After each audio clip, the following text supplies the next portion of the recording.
Elle m'avait dit 12 heures au WOC 88. Oui, c'est à la sortie 13 sur l'autoroute avant d'arriver à Namur. C'est un resto chinois, buffet à volonté, ambiance sympa et pas cher. Et là, je confirme. 14 euros pour le buffet, le dessert et 2 coca. Bon, pas de quoi se ruiner. Donc c'est là que j'avais rendez-vous avec mon écrivaine à 4 mains. En fait, ce sont deux jolis auteurs qui ont décidé de publier ensemble un recueil de nouvelles au titre accrocheur, À mourir de vivre. Mais ce qui m'avait attiré, et là je le confesse, c'est que l'une des deux, soit Anaïs, la fameuse Anaïs du blog internet « Le célibat ne passera pas par moi ». En fait, pour ceux que ça intéresse, elle est toujours célibataire. Et quel blog!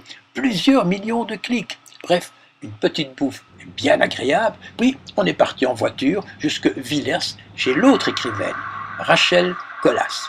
Et c'est là qu'a commencé l'interview. Alors Anaïs, elle est à droite, hein. À gauche c'est Rachel. C'est Rachel. Anaïs à droite. Ah oui, à droite pour toi. Oui, pour moi c'est à droite. C'est un scoop, parce que jusqu'à présent tu n'as jamais voulu qu'on te filme, qu'on te photographie, et maintenant tu acceptes. Voilà. Alors, quelle est la soudaine raison? Est-ce que je sais pas moi, est-ce que la Vierge t'est apparue? La raison, c'est que j'ai été convaincue par une chaîne de télévision il y a un petit temps, et dont j'avais participé à un reportage, donc malheureusement mon anonymat s'est terminé depuis cette époque-là. Voilà, donc maintenant on peut te regarder, on peut te voir. Voilà. Et mais bon, c'est vrai que je suis un peu allergique aux photos et tout ça, donc... Non, mais enfin, quand on fait le constat, ben, t'es pas horrible. Ah non? Ben non. Alors, on se demande pourquoi t'as fait tout ce cinéma. Hein. J'aimais bien le petit côté mystère, les articles qu'il y avait eu dans la presse, mais qui se cache derrière Anaïs, ou les rumeurs disant que je n'existais pas, que j'étais une entreprise. Oui. Bon. Dans mon jeune temps. Mais on n'est pas ici que pour Anaïs, hein. On est aussi ici pour Chantal. Rachel. Pour Rachel. Pour Rachel Colas. En fait, comment vous êtes-vous rencontrés? Ça c'est à Rachel que je pose la question. Via nos blogs. Donc j'ai une amie qui était fervente du blog d'Anaïs. Et donc elle me dit on va voir, c'est un super génial blog. Et puis elle me disait aussi mais pourquoi tu fais pas le tien? Donc j'ai été voir son blog, on a pris contact et elle m'a donné quelques conseils pour moi-même faire mon blog. Hein. Oui. On aime bien les manger. Et donc on a rejoint, enfin moi j'ai rejoint la blogosphère de Skynet. Elle est orientée célibat, hein. C'est le titre de son blog. Elle est célibataire parce qu'elle ne trouve personne, il n'y a personne qui veut d'elle depuis des dizaines d'années. Depuis la nuit des temps. Depuis la nuit des temps. Et tout son blog est centré sur la célibatitude, c'est ça? On peut dire ça comme ça. Oui, mais au sens très large, hein, parce que je parle aussi des bouquins que je lis, cinéma, de ma vie quotidienne. Donc, à la base, c'était sur le célibat, les rencontres sur Internet, mais maintenant, c'est vraiment sur tout. Mon blog, c'est plus... au départ, je l'ai fait plus pour y mettre mes textes dans le plaisir d'écrire. Et puis, j'ai sorti un livre en développement personnel sur l'art de réaliser ses rêves. Et donc là, j'ai eu un partenariat avec des artistes. Mais ça, c'était pas publié, c'était uniquement au niveau de ton blog ou bien... Donc au départ, c'était des petites nouvelles. Oui. Donc, mais tu ne publiais pas chez un éditeur, je veux dire. J'ai publié 5 minutes de retard, oui, où ça, certaines nouvelles étaient reprises sur mon blog. Chez Daphné, je crois. Été à Paris. Au Dauphin. Au Dauphin, à Paris. L'édition du Dauphin à Paris. Anaïs, par contre, elle a publié déjà pas mal. Oui, j'ai publié un premier bouquin en 2008, La célibatitude des paresseuses. Et puis j'ai écrit plusieurs guides pratiques chez Emma Édition, hein, sur les bons plans pour être économe en faisant de l'écologie. Un autre sur le savoir écrire.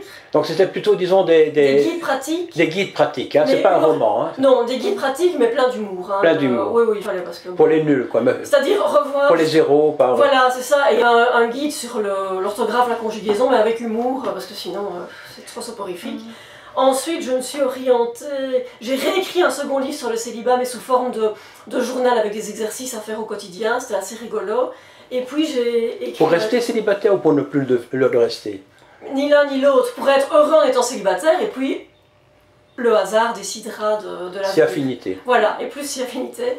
Et alors, ensuite j'ai écrit chez Mam Éditeur, donc Tourner la page à Clermont-Ferrand, un livre pour enfants sur la différence qui est sortie par hasard au moment où il y a eu toute cette polémique en France sur le mariage gay. Et mon livre parlait de toutes ces familles différentes, recomposées homoparentales, monoparentales. Ça, c'était un livre qui me tenait beaucoup à cœur. Il faut savoir qu'au début, tu as édité chez Marabout. Chez Marabout, oui. Et là, tu as édité, enfin, tu as publié plus de 10 000 exemplaires. Hein. A priori, oui, ça c'est sorti à 10 000 exemplaires. Donc c'était quoi? C'était un guide des paresseux, donc c'est sorti dans une collection très connue, et donc... Donc en fait, tu étais emporté dans le flux de cette collection, en quelque sorte. Oui, tout à fait. Mais qu'on retrouvait dans les grands magasins partout. Qu'on trouvait partout, Alors, vous avez dû vous mettre à deux pour faire un recueil parce que vous n'étiez pas capable de le faire seul ou... Non, puisque moi j'avais déjà fait, et c'est toi qui as eu l'idée. C'est moi qui ai eu l'idée du thème en 2009. J'ai eu un deuil, j'ai vécu un deuil, et du coup l'idée de la mort était dans ma tête, mais je voulais pas écrire des trucs larmoyants, donc je voulais rester dans mon thème de prédilection. Et j'ai eu un projet avec différentes personnes qui n'a pas abouti, et donc j'avais écrit différentes histoires, et qui avaient quand même toujours pour thème la mort, puisque ça me travaillait. Et puis quand j'ai écrit toutes mes histoires, ben, je les regardais, je me dis tiens, je proposerais bien à Rachel de collaborer une seconde fois. Et c'est comme ça que je te les propose. Donc vous n'avez jamais écrit une nouvelle à deux? Non, on écrit chacune. On a chacune notre Oui, on écrit chacune. Donc c'est assez original en fait. Et alors pourquoi chez Chloé Délice? Pas chez Grasset, je sais pas moi. On n'a pas essayé Grasset, tiens. Non. Mais moi je connais Chloé Délice depuis quasiment le début de mon blog, parce que on se connaît depuis longtemps. Voilà, on se connaît. Donc c'est grâce à toi que j'ai connu Chloé Délice, et que j'ai connu certains auteurs Chloé Délice que j'ai rencontrés, etc.